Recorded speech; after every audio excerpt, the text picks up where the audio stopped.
সুখবিলাসৰ প্ৰাধান্য বলত নাই। ৰাজত্বৰ বিষম চিন্তাই মস্তিষ্ক অভ্যন্ত কৰে। মনত সদায় শান্তি, আৰু সেইবাবে শান্তিকামী ঋষিমুনিসকলে নগৰত আশ্ৰম পাতি বনতেই পাতে সখা। আত্মীয় স্বজনো বিনাশ কৰি লাভ কি? একো লাভ নাই। কুৰুক্ষেত্ৰৰ ইয়াতেই সামৰণি পৰক। কুৰুক্ষেত্ৰৰ ৰণৰ সামৰণি কুৰু পাণ্ডৱে পেলাব নোৱাৰে সখা। কিয়? উত্তৰ ধৰ্মৰ বাবে। ইয়াত ধৰ্মৰ কথা কি আছে যদুপতি? ই এটা হত্যা, বংশনাশ, এটা বিৰাট ধ্বংস। এটা বিৰাট ধ্বংসৰে প্ৰয়োজন হৈছে সখা, ধৰ্ম মৰ্যাদা ৰক্ষা কৰিবলৈ। পিতামহক হত্যা কৰা, গুৰুক হত্যা কৰা, দুৰ্বল নিৰীহ প্ৰাণীক হত্যা কৰা, কি ধৰ্ম যদুপতি? প্ৰকাশ্যে ৰাজসভাত সঠিক ব্যৱস্থা কৰা, যদুপতি সত্যৰক্ষীয়ে বালকক নৃশংসভাৱে বধ কৰা, ই কি ধৰ্ম ফাল্গুনী? হে মাধৱ, উত্তেজিত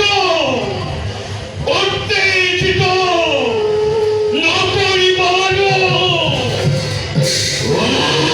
উত্তেজন নয়ন শিয়ালক্ষ ব্ৰতমূল আত্মবিনাশন। ক্ষান্ত হোৱা ৰাগৰি কৰিছো হাত। পিতামহ ভীষ্মৰ তেজেৰে ৰাগৰি কৰিছো হাত। শিক্ষাদাতা দীক্ষাদাতা গুৰুৰ তেজেৰে আৰু জীৱ দাদা ভাবিবলৈ দিয়া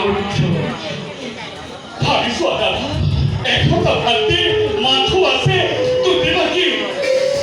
সেই ভাতৃৰ ফলিতত ৰাজসিংহাসন আত্মীয়ৰ শ্মশানত সাম্ৰাজ্য স্থাপন কৰি কিয় তুমুলৰ কত, কিয় হেৰুৱাও ইহকাল পৰকাল বংশ শেষ কৰি। সখাই কোৱা কথাও বৰ মিছা নহয় বিপুলৰ।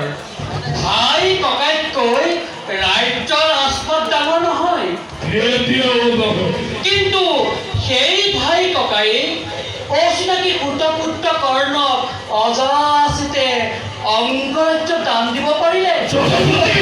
পাণ্ডৱৰ নামৰ দৰে 5খন গাঁও নাহি।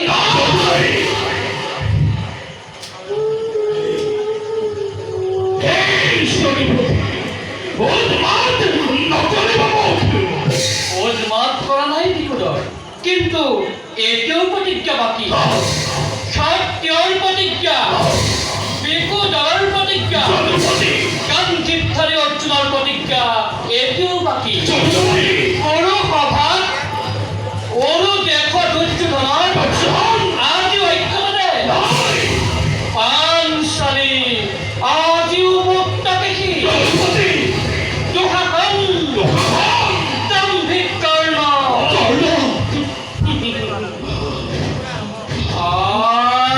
আজিও জীৱিত।